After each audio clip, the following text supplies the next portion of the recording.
So what's up, guy? what's up, guys? It's your boy, mr.Sentry here, back at it again with another video. This is what if Deku was the reincarnation of Broly. I know that I did this video already, but I was a little immature back then. I didn't know how to make a story. I hope I do now. So let us begin.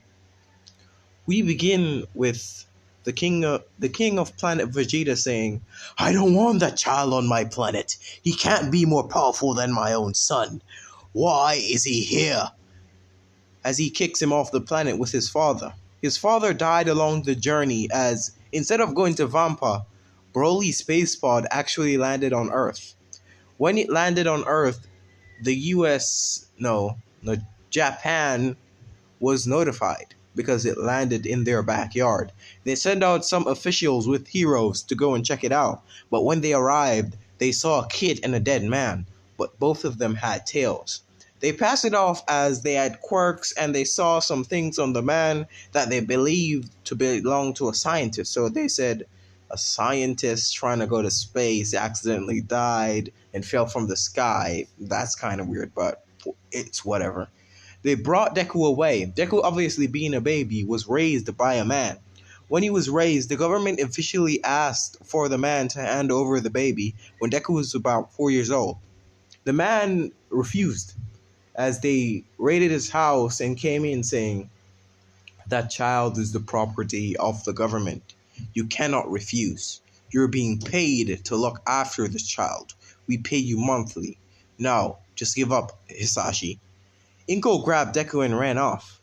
I guess I'm going too fast for you guys. Sashi was working for the government, and Inko is now Deku's mother, adopted mother. They ran off to a building outside where no one could find them. Inko had how should I put it, a quirk that could make her invisible and undetectable, and anybody she would like for that. They eventually found out that this kid was weird. He has superpowers, but yet still he does not have a quirk. He has near perfect intelligence. His genetics is built as a warrior.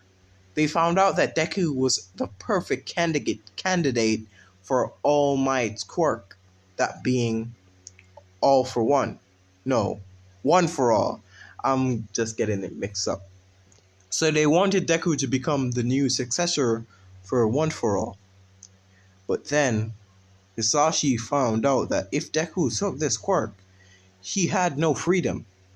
They would basically have him as a lab rat and turn him into a hero against his will. And Deku had no intention of fighting. He was a very peaceful kid. Even when Bakugo bullied him, he said nothing. At this point, Hisashi ran out, as the spy in the Hero Association also told the League of Villains. When he ran out and ran to the building saying, "Inko, we agreed to meet here. It's me, Hisashi." Inko didn't say anything because they came up with a secret code. The secret code was boobies. When Hisashi said boobies, Inko immediately walked out, as the League of Villains was following him. He didn't know, as Shigaraki appeared beside him. "Hello, Hisashi." Hisashi looked over saying, "Who are you?" As he said, "That's not important. Why would I give my name to a dead man?" He cut off Hisashi's head. As Deku saw this, he began to get enraged, but his mother was keeping him, saying, "We have to run." As they tried to run, Shigaraki touched Inko, dissipating her to ashes in front of Deku's eyes. Deku, in shock, would everything goes dark for him. On the sight of Shigaraki now, suddenly this kid started to grow green and destroyed all his villain members. He had to retreat. Deku went on a wild rampage in the city, killing everyone in sight. Eventually, the top heroes would have to come. President Mike came and tried to, I don't know what President Mike do. He's a loud speakerphone. What the hell does this guy do? But Endeavor came and unleashed his super attack on Deku. It did nothing. All the fire did nothing. Deku punched Endeavor in the stomach, sent him flying through two buildings. At this point, five of Endeavor's ribs were broken. As Endeavor said, Such a strong kid. Is he an alien? No one knows where Deku came from. It's top secret. The only people who knows is Nezu and a few other government officials and the League of Villains, obviously, because they have a traitor in the government officials. All Might arrived on the scene seeing Deku. It was a little child, he said, no older than 5 years old. Where did he get so much power from? This couldn't possibly be a quirk. He jumped in trying to calm down Deku, but Deku was having none of it. Deku's mind right now was blank. All he could see is black, and the instant replay of his mother and his father being killed over and over and over again. The longer it lasts, the angrier he gets and the more powerful. As All Might began to fight with Deku, punch after punch, fist after fist, he yelled, "Texas Smash!" as it hit Deku right in the head, but he did not budge, beginning to laugh a crazy and insane laugh.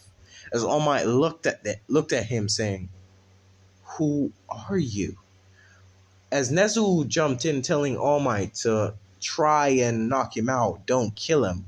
All Might says, I wasn't gonna kill a kid. As Nezu said, I think we have no choice.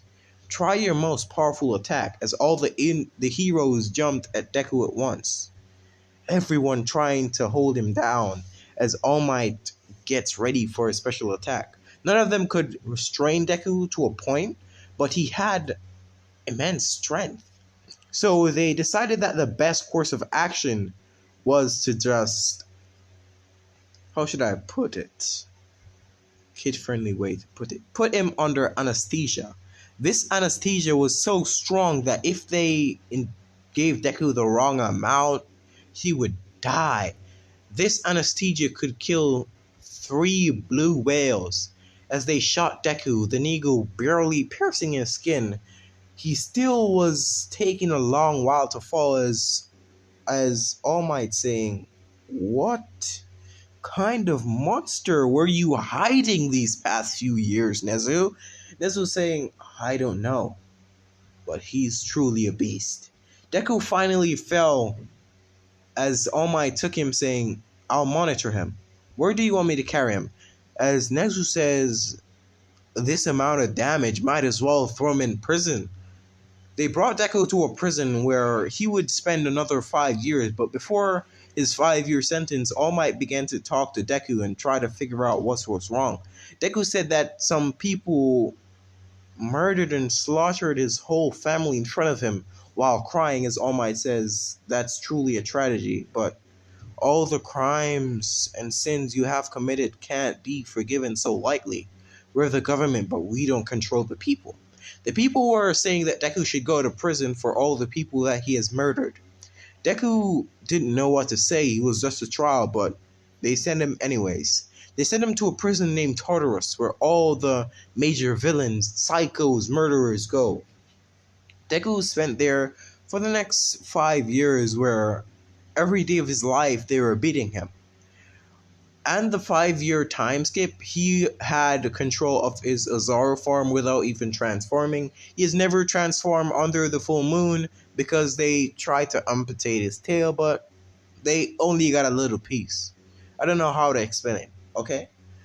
So when Deku eventually grew up, he was known as the Green Beast at 10 years old. Anyone that went in his cell would come out as a different man. He met Stain one day, and Stain said, "Kid, why are you in here?" Deku said, "I went on a rampage when I was smaller, and I nearly killed a whole city. That's why I'm in here." Stain saying, "Oh, you're a villain." Deku said, "No, I am no villain. I want to be a hero, but that's what everyone's been calling me nowadays." Stain said, "Oh, that's your problem." Stain and Deku immediately hit it off and became best friends. Stain and Deku were known as the executioner duos, because if you came into their cell, and yes, the cell are not 2-man cell, they're 4-man cells, and Deku was in a cell with 3 men and he beat them to a crisp. But now that he has Stain on his side, he no longer beats them. Stain literally kills them for him after he beats them. They immediately got put in a cell with this guy. Everyone wanted this guy dead, but they couldn't just kill him like that, else it would look bad on the prison. When Deku arrived in the cell, how should I name this guy? This guy's name is Oratoria. No, this guy name is. Let's just call him Sky Blue for now. Sky Blue entered the cell as he saw Deku saying, "Good day, Green Beast." Deku got used to this name, so he said, "Yeah, what's your name?" "My name is Sky Blue." Stain looked at him saying, "What are you in for?" Sky Blue said, "When I was 28, my wife died. Not even, she did not die. She was murdered by a hero. Corrupted hero, so I went and killed him myself." As Stain decided, why should he kill a hero killer when he was just taking revenge for his wife? They eventually hit it off and became best friends. Deku's reputation as the Green Beast grew far and wide. As it eventually leaded back to Shigaraki, Shigaraki remembered how Deku murdered and slaughtered his comrades, decided to tell All For One. All For One didn't really understand why did Shigaraki come home with nearly all of his villains dead. As Shigaraki eventually told All For One decided that whatever quirk Deku had, he needed to have it. And this is What If Deku Was Broly, Part 0. Thanks for listening.